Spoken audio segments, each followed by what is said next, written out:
en una mejor condición, ¿no? Generalmente cuando nosotros hacemos la técnica, chicos, escuchamos un ratito, cuando hacemos la técnica de la cinta, ¿verdad? Lo que hacemos es poner sobre el hongo, arrancamos, ¿verdad?, la parte más superficial del hongo, y muchas veces en esta porción, como hemos visto, no siempre nos sale la forma muy bonita, ¿no? O sea, nos salen las esporas todas destruidas, las hipas también, ¿no? Entonces, la idea de hacer el microcultivo es tratar de rescatar lo más completo posible la parte reproductiva del hongo, que ya sabemos que es como esta parte que se hace el diagnóstico, ¿ya? Entonces, el microcultivo consiste en hacer algo así como vamos a ver en el video, ¿ya? Para que más o menos vamos a realizar lo que haga joven. Ya, gracias, David. Vamos a aprender a realizar un microcultivo para observar el desarrollo microscópico de nuevos elementos en el que se ha manipulado. Luego ya lo tenemos aquí crecido. Y el fundamento de la práctica consiste en realizar un cultivo dentro de una cámara de incubación que es una placa de especie exterior en la que vamos introduciendo el resto de materiales exteriores.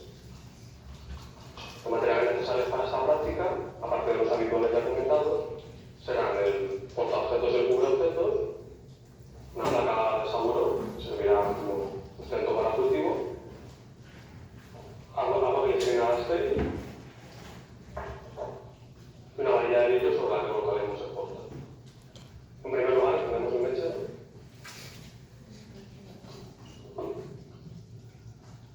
Miren cómo este joven va a utilizar todo el material. Tenemos la adecuada. Planeada, porque va a ser. Lo primero que tenemos que planear es la varilla de vidrio. Lo metemos en el cubo de alcohol. Lo pone alcohol y luego lo lleva al fuego. Lo planeamos y esperamos a que se enfríe.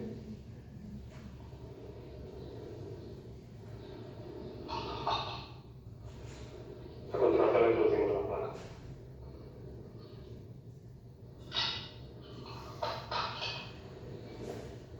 A continuación cogemos un porta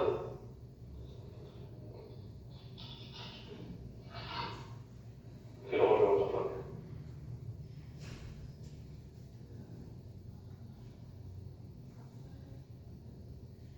Igual, lo pasa por alcohol y luego lo flamea.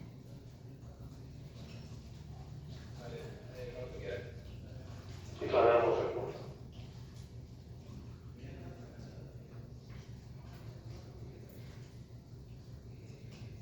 Volvemos a esperar a que se enfríe para colocarlo en la placa.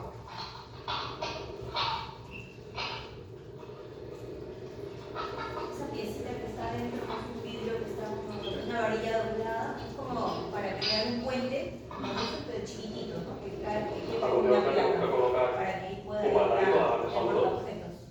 Lo cogeremos para el alza de ¿Una bola cinta. de vidrio? Ajá. Ah, no, es de fisiología.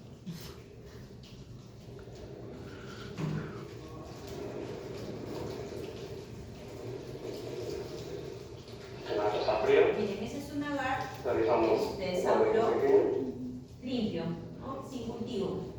¿Ya? Forma un cuadradito de saburo de 1 centímetro y lo cogemos aproximadamente.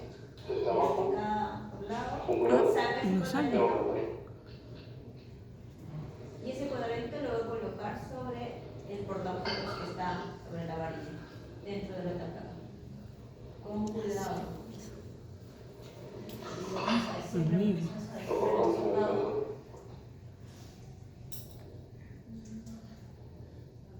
en el medio del portaobjetos colocar el trocito de agar saburo. Cerramos de nuevo.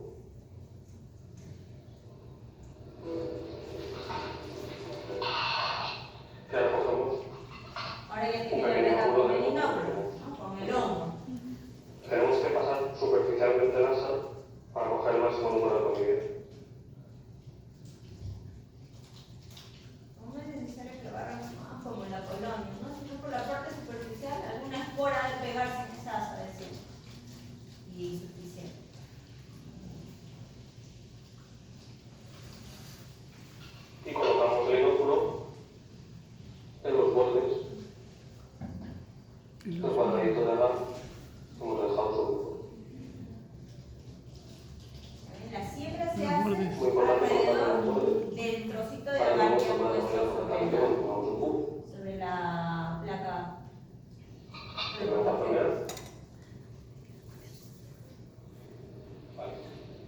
Y sobre ese trocito de agar chiquito le vamos a poner una laminilla de las chiquitas. Pusimos la casa.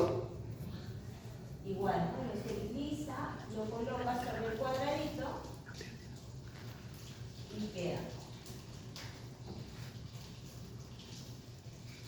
Este último cogemos el cubre, lo metemos en el alcohol y lo cambiamos rápidamente.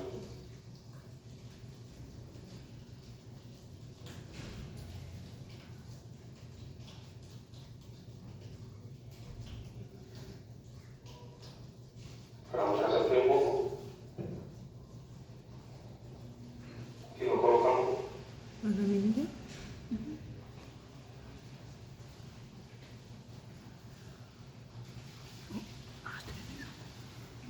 Para acabar, tendremos que echar un poco de agua glicerina estéril para que evitar que el último se seque. Como la Le punta, echa unas gotitas de agua sobre la placa para que quede en ambiente húmedo, ¿no? Y luego queda en inoculación, en incubación, perdón. y dejamos un lado. Que queda en incubación igual, ¿no? Durante unas semanas, unos días, a temperatura de ambiente, para que se pueda desarrollar el hongo.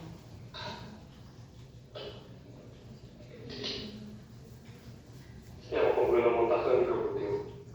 Ya, ese es el montaje. Lo que vamos a hacer hoy. Ahora, y así nos va a quedar para la próxima semana. Alrededor de nuestro cultivo va a crecer solo la porción reproductiva, ¿no? La parte más superficial de lo que hemos inoculado.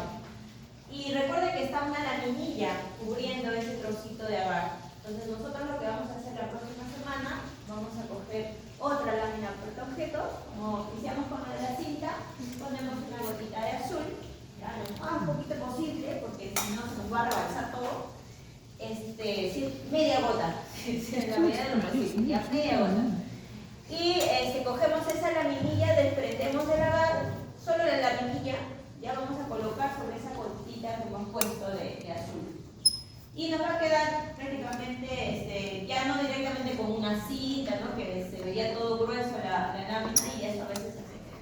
Por ahí nos dificultaba un poco para enfocar en el microscopio. Ahora va a quedar más perfecto, ¿no?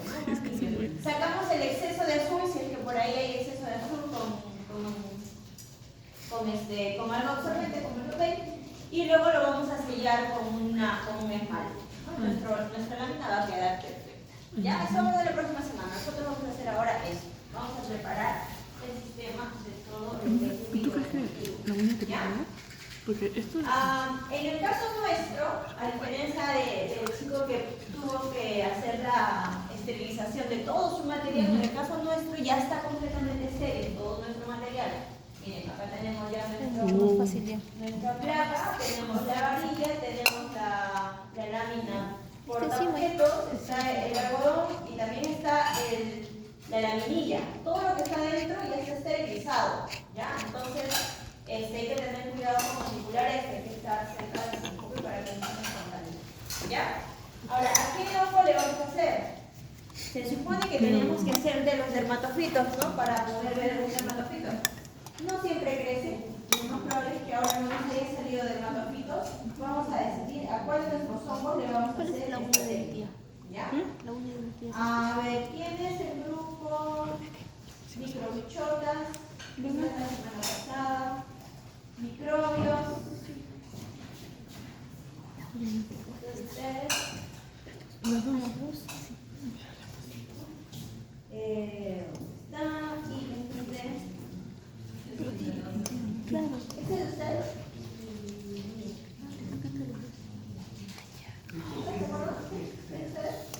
Sí, ¿no?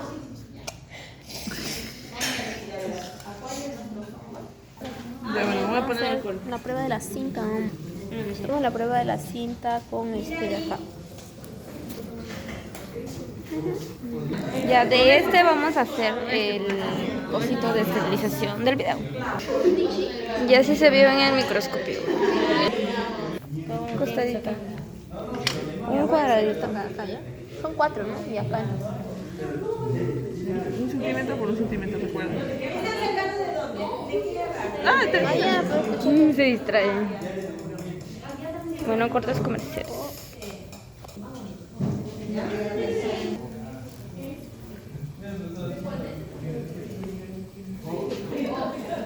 Ahí mi mano virgen con complejo de... Pero te hubiera acercado, Con pues. complejo de Parkinson. No, porque si no ya no estaría estéril. Ya está. ¿El algodón para qué es? Sácale esto también para que lo ponga después. Eso mismo yo No sé, el algodón creo es para... Ella está con algo, ya está con agua, con alcohol, para que no se seque. Puede imagínate. salir. Sí, pero lo estoy poniendo ahí.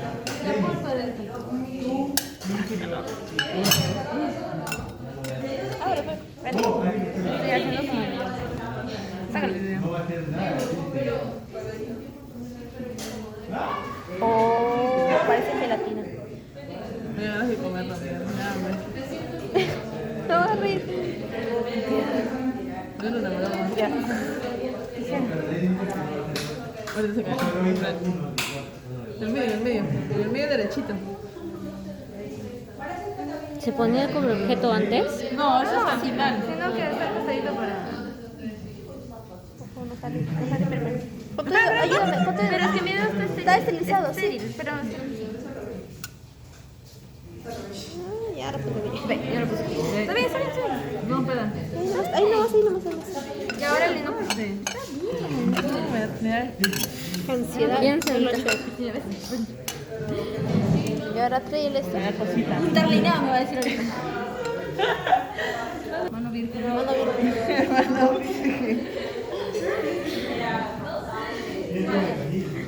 Espera. Mira, sí, como el video. No lo hagas reír a la profe cuando diga mano bien. Pero así no, que fija, me hace contenido. Con agua. Sí, ¿no? Pero el agua lo ponía acá abajo. Pero ahí la ha puesto de algodón. Y un pelo. El panadero con... Yo creo que tienes que mover más en la placa. En la placa, Ya, me voy a mueve. mover. Así menos.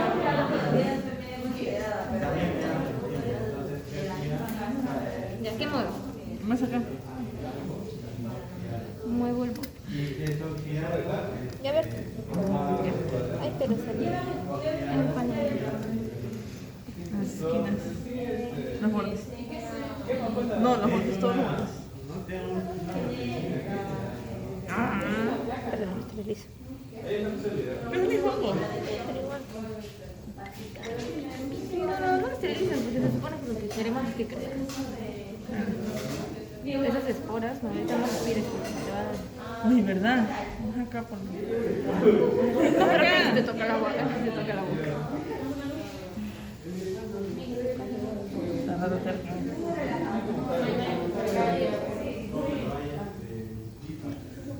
Ya en el otro. No, pero. Espera. Ahorita se lo tomó literal, no respires.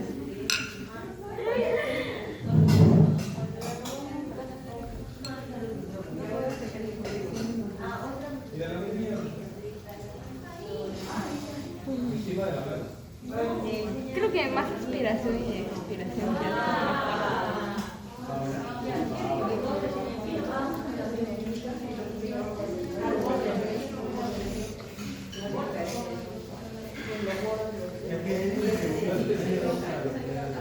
No sé si fueran tuviéramos Imagínate que fuera Antrax. No está caminando en esa esquina.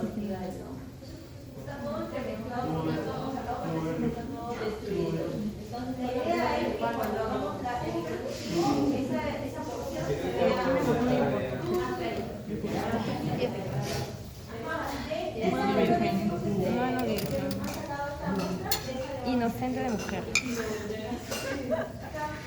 Pásame la tapa. ¿Otros problemas? Ya, conocemos o será. No, yo no tengo mis uñas. Ay, virgen. No, mis uñas, amiga.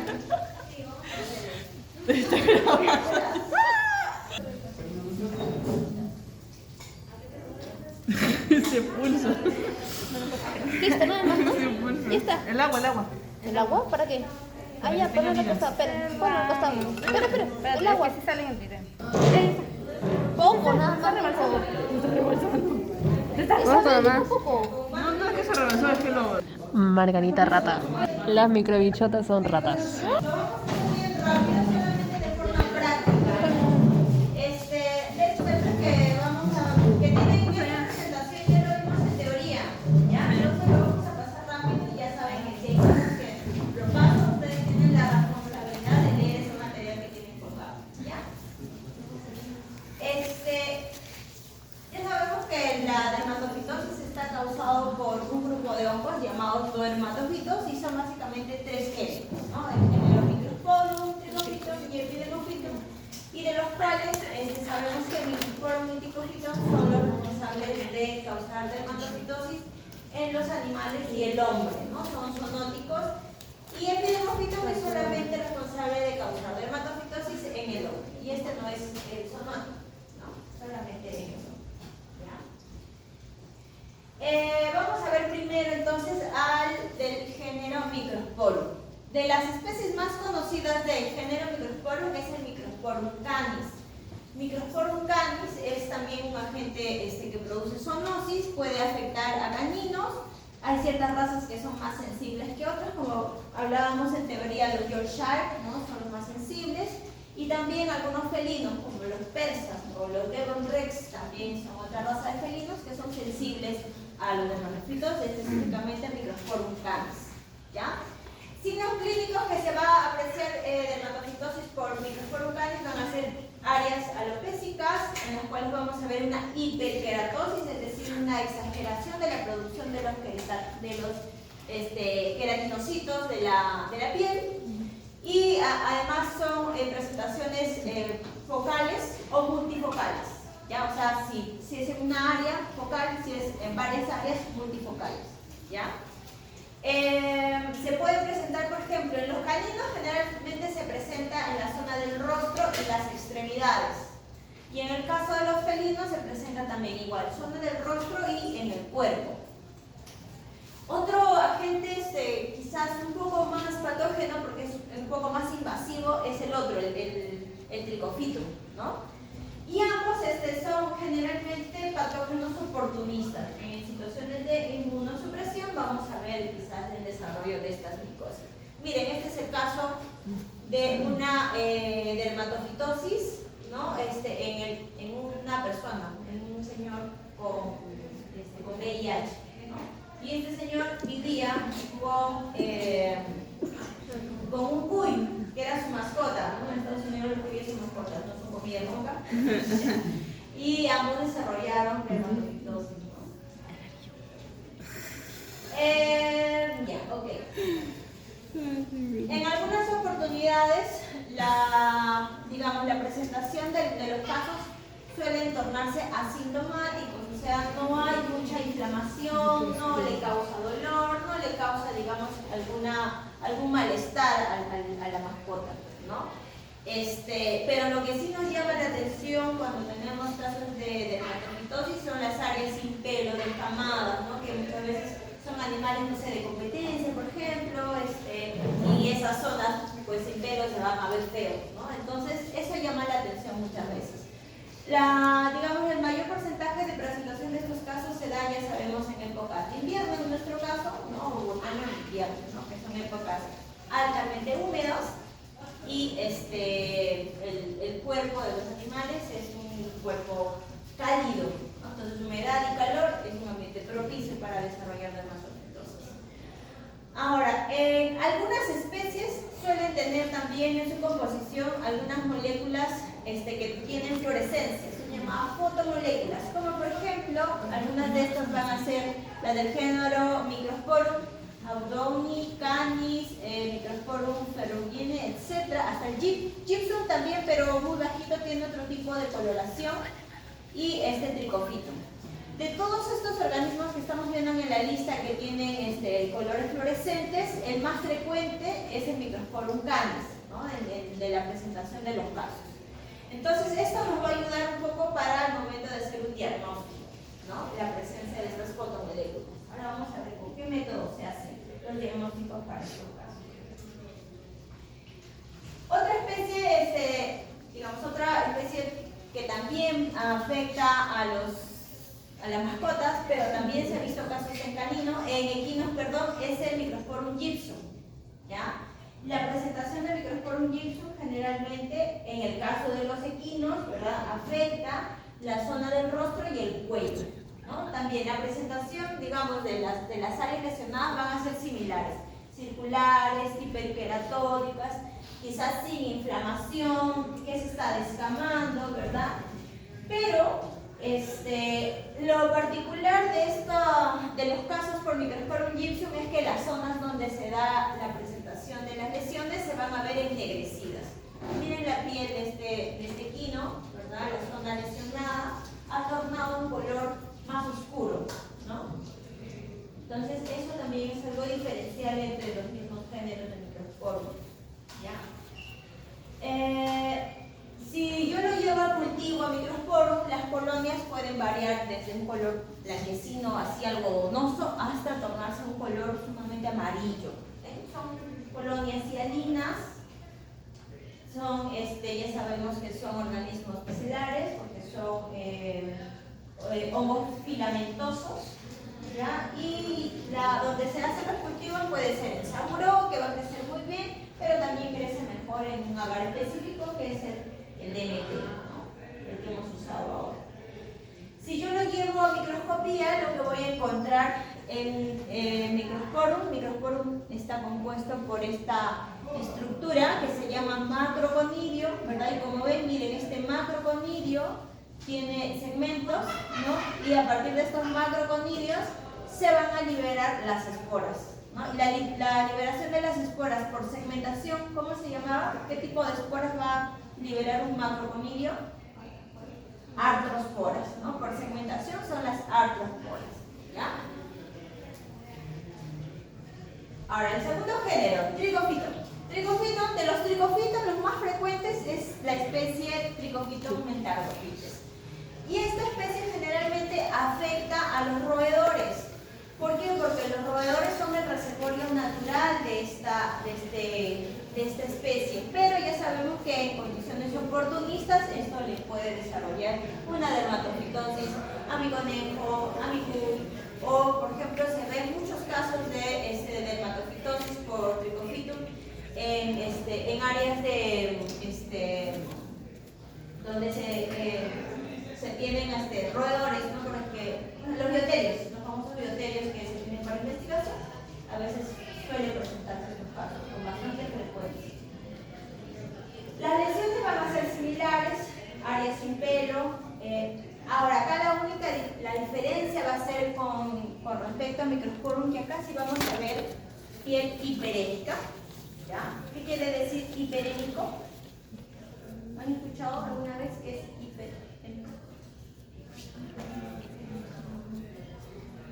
¿Qué será una piel hiperémica?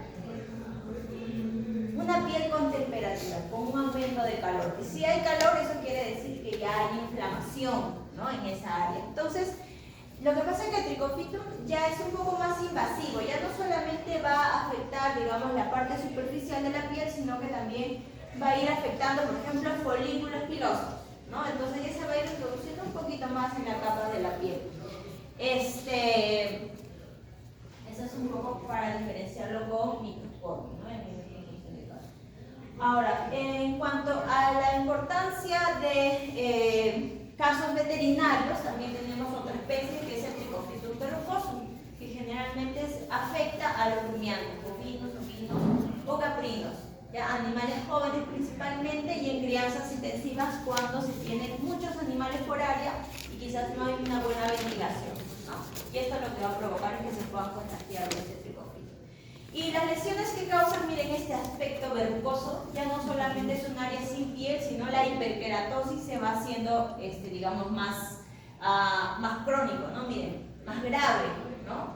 Y esto se va presentando como si fuera una papila, ¿no? Una piel bastante gruesa. Incluso se pueden confundir los casos de dermatofitosis por Trichophyton verrucoso con alguna enfermedad viral que tiene casi los mismos, digamos, las mismas sintomatologías en cuanto a la presentación de la lesión, ¿no? Cuando lleguemos a virus vamos a ver con qué lo podemos comparar. Otro tricofito es el Tricofitum equinum, ¿no? Que también se ha visto en casos frecuentes en equinos.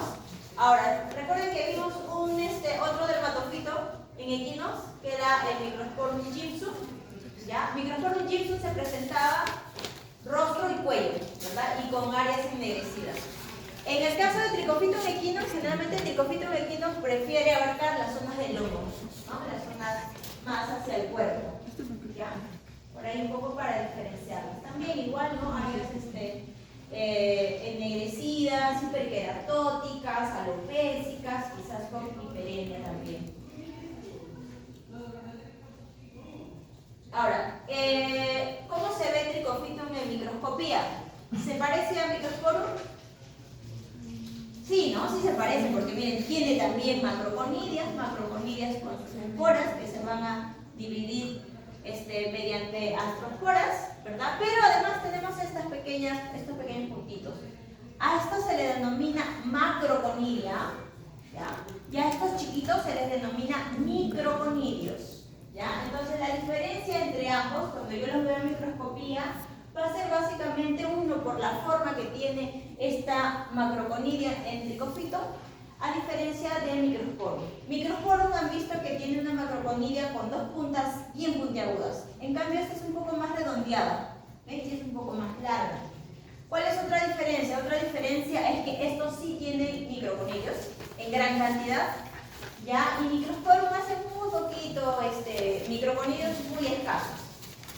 Otra forma de diferenciarlos es que estos hacen hifas onduladas, hacen hifas como el circular.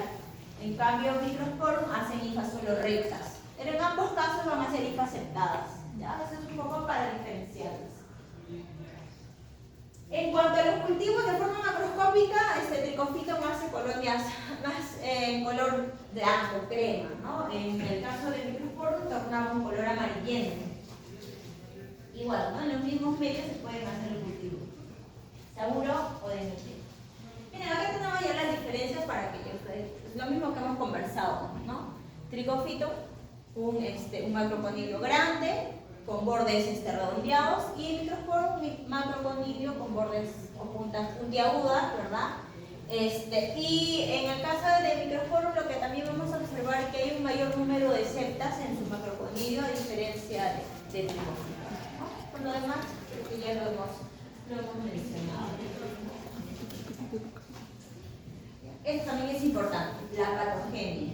¿Qué entienden ustedes por patogenia, chicos? Porque cuando a veces pregunto, díganme la patogenia de alguna enfermedad, me explico cualquier cosa menos la patogenia. Algunos sí, pero algunos no. ¿Qué entienden por patogenia? Tejido dañado. ¿Un tejido dañado? Eso significa una patología. Lo que está infectado. Es el proceso, ¿no? La patogenia es el proceso para llegar a una lesión, ¿no? Para llegar a una patología, ¿ya? Patogenia y patología son dos términos diferentes, ¿no? Pero, bueno, pues lleva lo mismo. La patogénesis en el caso, o la patogenia en el caso de la dermatofitosis, es primero, tiene tres pasos principales. El primer paso va a ser la adherencia. La adherencia de las artrosporas a la parte superficial de la piel. ¿Ya? Llega a la parte superficial estas artrosporas, y estas artrosporas tienen enzimas adhesinas, liberan sus adhesinas fúngicas, y van a, unirse a los receptores celulares para que pueda comenzar con la siguiente fase. Entonces, la primera fase es primero la adherencia, que puede durar en un rango de 2 a 6 horas. La segunda fase ya es la fase de germinación de esta artrospora, o también de introducción, es decir, ya va a ir quizás creciendo sus hifas de estas artrosporas y invadiendo estratos más profundos del estrato córneo, ¿no? Esta fase dura aproximadamente entre 4 a 6 horas, ¿no? Estamos hablando solo de horas en estos pasos, ¿no? Cuando ya vamos a ver una germinación de las artrosporas, estas también son hongos que van a producir sus propias enzimas, principalmente producen enzimas queratinolíticas como queratinasas, manasas o proteasas. Como ven, todas estas enzimas van a actuar sobre la parte de la queratina, ¿no? Y decíamos que la queratina, ¿qué tipo de molécula era? Una proteína, ¿no? ¿Para qué usan estas enzimas queratinolíticas? Para sacar de estas proteínas su fuente de nitrógeno, porque estas viven a partir de las fuentes de nitrógeno de esta queratina y poder adquirir así su energía, ¿no? Para su metabolismo. Y por último tenemos la fase de la invasión. Ya digamos en casos más graves, la fase de la invasión ya va a ir, digamos, invadiendo zonas más profundas como los folículos pilosos, como algunas glándulas sebáceas que también son parte de esta piel. Y el periodo de incubación puede durar de 1 a 3 semanas, pero es un promedio de 10 días. O sea, a partir, digamos, de 10 días aproximadamente vamos a ir viendo los primeros signos clínicos, es decir, esta pérdida de pelo, quizás esta hiperemia, ¿no? Quizás esta hiperkeratosis se ve recién a partir de aproximadamente 10 días. ¿Ya? Ahora, también vamos a ver una lesión, ¿no? Cuando invade el pelo, porque hemos visto casos que invaden los pelos, por eso pedíamos pelos el otro día, ¿no? Para poder ver si hay este tipo de lesiones, ¿ya? Cuando el hongo invade la parte superficial del pelo, ya se denomina ectotrix. Miren, este es un pelo, una fibra de pelo, y sobre esta vamos a ver una gran cantidad de esporas, ¿no? Esto se denomina exotrix, pero en algunos casos hay algunos hongos como los tricofitos, que son bastante invasivos, que pueden invadir la parte interior del pelo. Y miren, ingresan al interior del pelo, y en el interior del pelo es que vamos a observar las esporas. Y en este caso se denomina endotrix. Ya la lesión del pelo es endotrix cuando la espora o el hongo invade al interior del pelo. Los signos clínicos ya lo sabemos, ¿no? Ya hemos conversado sobre los signos clínicos. Ahí tienen para que ustedes se puedan leer con mayor detenimiento. Ya, lo vamos a pasar. Quiero pasar, acá tienen más información. Signos clínicos y quizás algunas especies en particular que pueden afectar a ciertos ganados, ¿ya? Como ven, el Pterococcus es más frecuente en ganado de rumiantes. El Trichomonas enterofites también puede afectarlos. En equinos los más frecuentes van a ser Trichophytum equinum, y también habíamos hablado de Microsporum gypsum, ¿ya? También habíamos conversado, ahí tenemos algunas otras especies. En ovinos el más frecuente es el Pterococcus, Microsporum canis. En cerdos también. En cerdos es muy poco los casos de dermatofitosis, pero se ha reportado, más no es tan frecuente, se ha reportado una especie particular que es el Microsporum nanum, ¿ya? Solo en cerdos. ¿En roedores cuál es el más frecuente? Tricofilo metagropites. Alarga el nombre. El Tricofilo metagropites es el más frecuente en roedores, ¿no? En lo que conversamos. Ley, quiero para que lean. Quiero pasar a la parte del diagnóstico. El diagnóstico para dermatopitosis se hace mediante una herramienta que se llama la lámpara de Wood. La lámpara de Wood es una especie de lamparita que va a emitir una luz tipo UV, hace una luz azulada. Y recordemos que hay algunos dermatofitos que tienen fotomoléculas, ¿verdad? Entonces lo que va a hacer esta lámpara es que estas fotomoléculas hagan la fluorescencia, y si yo veo ese color fluorescente, miren en el caso del ladito que tenemos arriba, ¿verdad? Ha sido enfocado con la lámpara de Wood. Y si vemos esa fluorescencia, entonces estaríamos dándole positivo al caso de dermatofitosis, ¿ya? Ahora, pero con esta herramienta hay que tener, es orientativo el diagnóstico con esta herramienta, porque podemos tener ya sean falsos positivos o falsos negativos. Falsos positivos, por ejemplo, nos podría dar cuando tenemos, no sé, alguna dermatitis quizás por otro organismo que también hace coloraciones, hace pigmentación. pigmentaciones. ¿Qué otro organismo conocen ustedes que hace pigmentaciones? ¿Se acuerdan? Sí, ¿Cuál? ¿Piel? ¿El piel? ¿Así se llama el microorganismo? ¿Piel? ¿Cómo? Pseudomonas, por ejemplo. Dermatitis por pseudomonas también nos puede dar positivo, pero entonces con eso hay que tener cuidado. Puede dar un falso positivo, ¿no? ¿En qué otro caso nos puede dar un falso positivo? Por ejemplo, cuando usamos alguna crema, no sé, tópica, ya que pueda tener fotomoléculas también, y en ese caso también me podría dar un falso positivo. Falsos negativos me puede dar, por ejemplo, cuando mi lesión se está tornando más grave y se está comprometiendo por ya infecciones bacterianas, voy a tener exudado, voy a tener costras y todo eso va a cubrir a mi lesión. Y cuando yo le ponga la lámpara no le voy a poder ver la fluorescencia, entonces me puede dar un falso negativo, ¿va?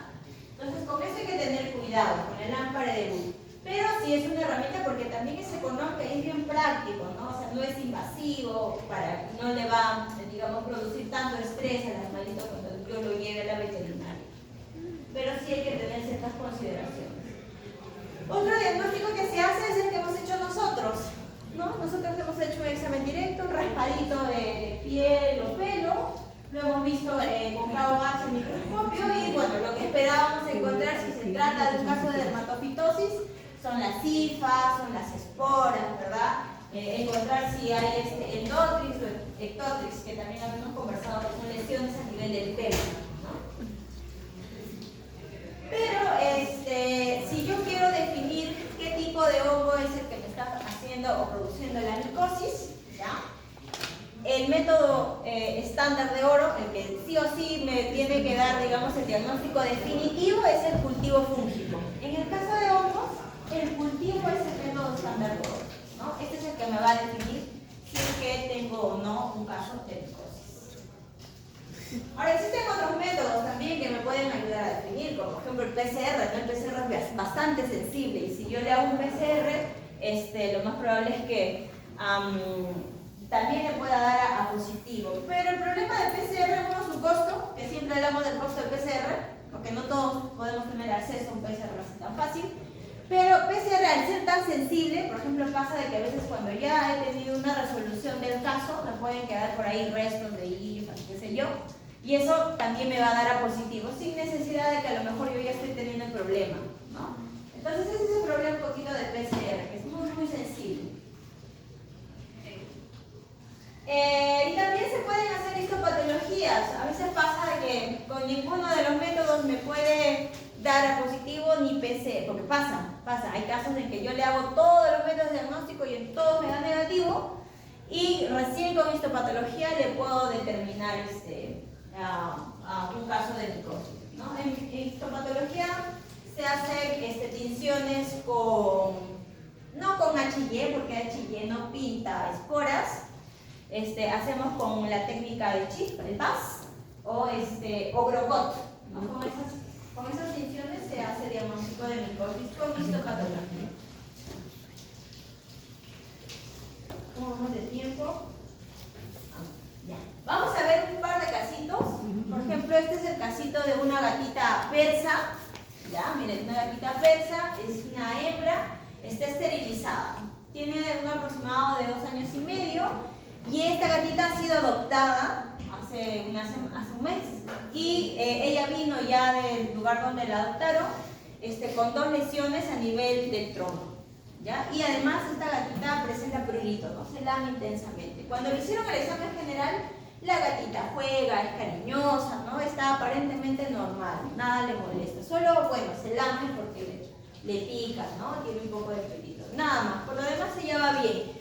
Y cuando le hicieron ya un chequeo, digamos ya a nivel del pie, lo que sí, solo lo único que llama la atención son estas 2 áreas alopésicas en formas circulares y además presenta leve eritema, un poquito de inflamación también porque ella está que se lame, ¿no? Y además hay descamación localizada a nivel del tronco, ¿ya? Eso es lo que podemos observar del primer casito. Entonces, al tener estos signos clínicos, le vamos a hacer primero un examen o un diagnóstico diferencial, es decir, vamos a primero causas que puede desarrollar esas lesiones. Por ejemplo, vamos a sospechar, primero vamos a sospechar la dermatofitosis ya que estamos en este tema, ¿ya? Pero también podemos sospechar, por ejemplo, de una dermatitis alérgica, quizás esta gatita es sensible a algo por ahí y le está provocando ese prurito, esa descamación.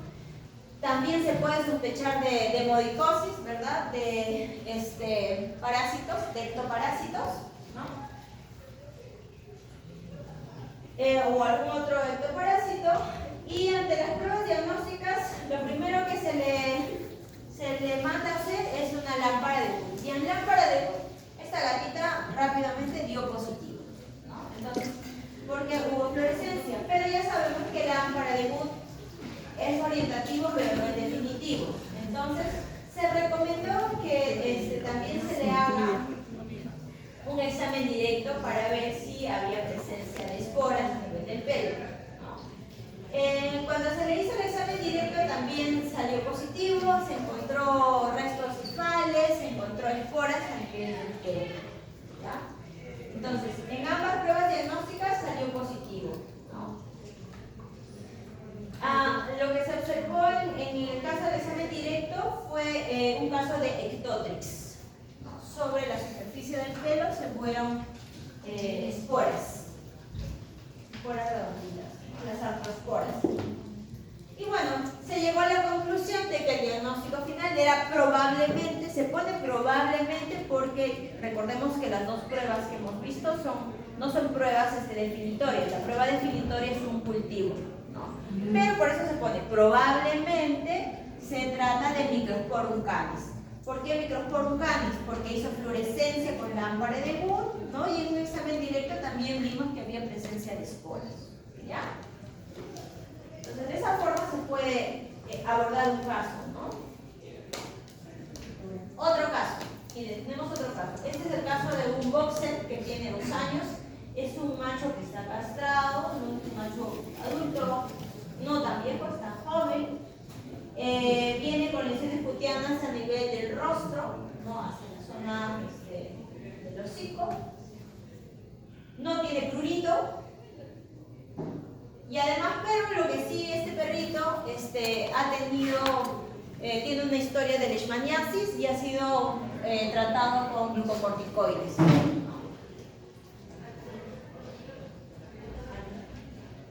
En el examen general, es decir, el examen clínico, solamente por ahí todo bien. Lo único que hubo por ahí un aumento de los linfonódulos mandibulares, ¿no? Por ahí una inflamación pequeñita de los nódulos linfáticos nodulares, pero de ahí este perrito come, juega, no le pica, ¿no? Todo bien con eso.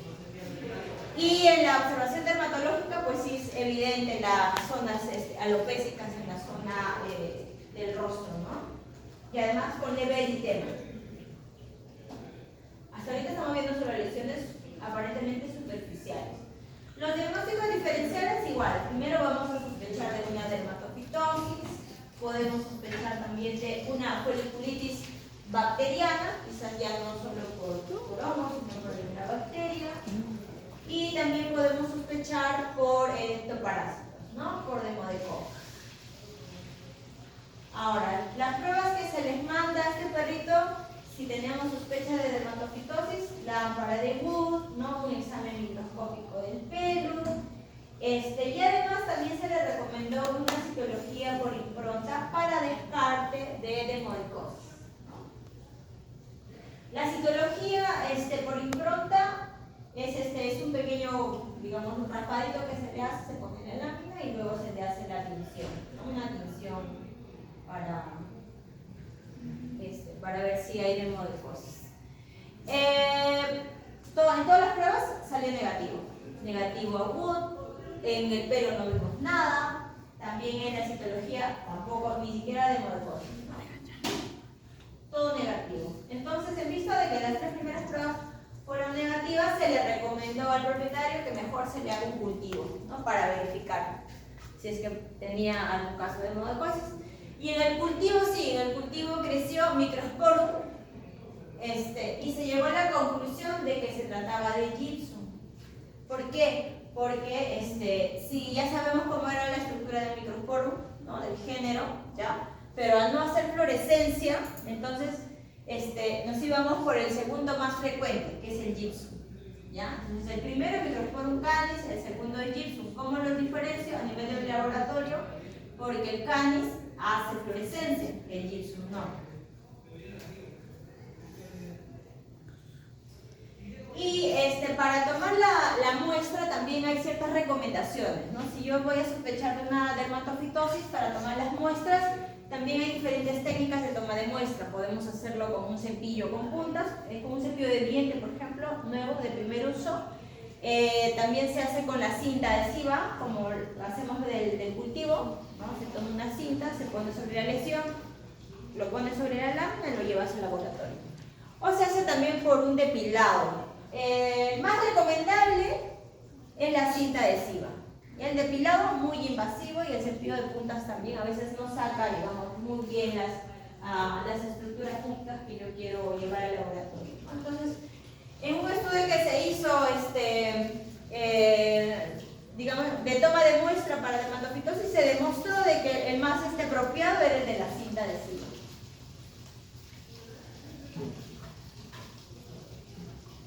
Entonces, si estamos hablando de dermatofitosis solo superficial, con algunos signos clínicos que vemos ahí, alopecias, eritemas, se pueden hacer diagnósticos mediante lámpara de Wood, podemos hacer mediante examen microscópico del pelo, ¿verdad? Solo en unas dermatofitosis de tipo superficial. Si en ambos casos no me resulta, puedo mandar a hacer un cultivo fúngico o en su efecto un PCR, ¿no? No es tan complicado hacer un diagnóstico cuando es una dermatofitosis superficial.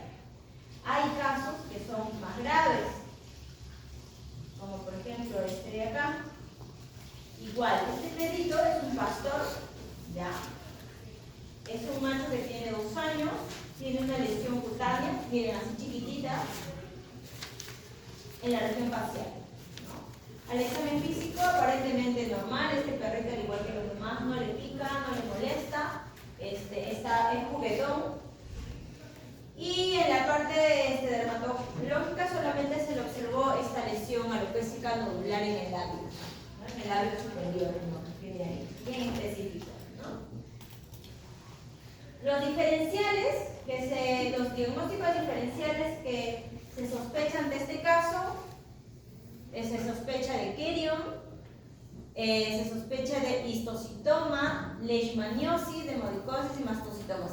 Es decir, todo esto de acá, que algunos ya conocemos, ¿no? Leishmaniosis es un caso por protozoarios, ¿no? Demodicosis, ectoparásitos, y los que vemos acá son casos de neoplasias, ¿no? De histocitoma es un caso neoplásico, mastocitoma también, y Kerion, por ejemplo, es un signo clínico bastante variable, puede ser producido por bacterias, puede ser producido por hongos también, ¿ya? El Kerion es esa lesión nodular engrosada, ¿no? Y enrojecida. A ese tipo de lesión se le denomina Kerion. Como les decía, puede ser multifactorial. En cuanto a las pruebas diagnósticas, como se sospechaba en primera instancia de algunas patologías de tipo neoplásicas, se mandó por primero una citología por aspiración, ¿no?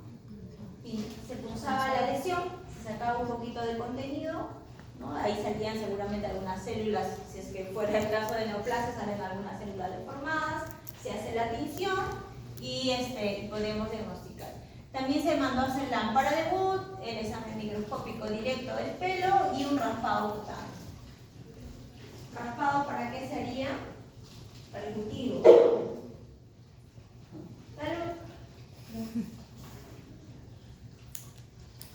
En todos los casos salió negativo, excepto en la citología, ¿no? Nosotros hacíamos la citología por aspiración para verificar si había algunas células neoplásicas, pero en este caso, en la citología nos salió más bien células inflamatorias y algunas esporas fúngicas, ¿no? Entonces, ya teniendo esporas, el caso quedaba confirmado de que se trataba de un caso de micosis, ¿no? Dermatofitosis en este caso.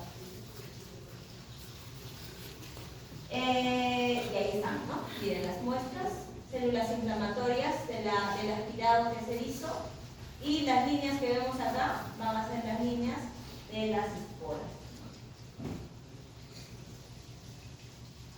Este es el último caso. Miren, en este caso, esta es una Golden Retriever, es una hembra joven también, de solo 1 año, presenta lesiones nodulares, ya sea en las extremidades, en la región perinal, y tampoco presenta prurito, o sea, no tiene molestias, aparentemente normal. Y lo único que se aprecia en el examen dermatológico pues son estas lesiones placonodulares, sin pelo, hiperémicas y hiperqueratóticas, ¿no? Igual acá también se sospechó, incluso acá ya sospecharon de una bacteria más, ¿no? De una micobacteriosis o de una leishmaniasis. La micobacteriosis, ¿quién lo producirá? Micobacterias, por ejemplo, ¿qué tipo de micobacteria? Mycobacterium calis. Es el microsporum. Mycobacterium es una bacteria. Por ejemplo, el Mycobacterium tuberculosum. ¿Se acuerdan? Pero también hay un tipo de micobacteria que causa lesiones a nivel de piel, que es el leprae. La famosa lepra es producida por un Mycobacterium. Por eso también había esa sospecha en este caso. Y se le mandó a hacer todas las pruebas diagnósticas que ya conocemos: lámpara de Wood, citología, examen directo, cultivo y PCR. Todas las pruebas. Y en todas las pruebas salió negativo, ¿no? En este caso, que puede pasar. ¿Qué prueba faltaría realizarla para cultivo? Ya está.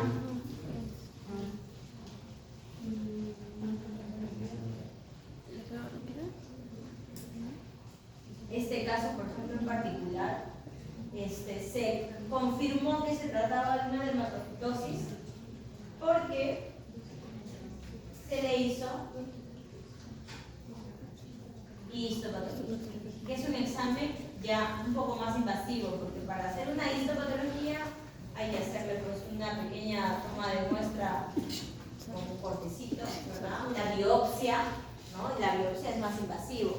Pero en vista de que no teníamos ningún resultado con los otros exámenes, pues teníamos que hacerle la biopsia, ¿no? Y en el caso de la biopsia también se observó en los folículos pilosos la presencia de las esporas, o sea, este dermatofito ya había invadido folículos pilosos, ¿no? Y por ejemplo, la tinción de Grocott es esta tinción verde, que sí tiene esporas. Y la técnica de Schiff o la de Paz también, esta también tiene esporas.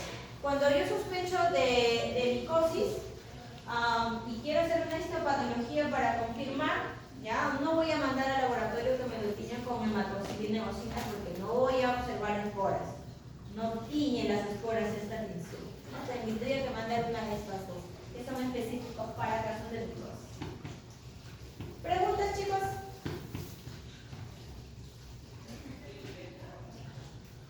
Entonces, en casos más profundos, como el que acabamos de ver, los dos últimos casos que acabamos de ver, ya podríamos ir quizás por exámenes más invasivos, como la citología por aspiración, ¿no? Que es una función de la lesión, o por histopatología también, ¿no? Para confirmar.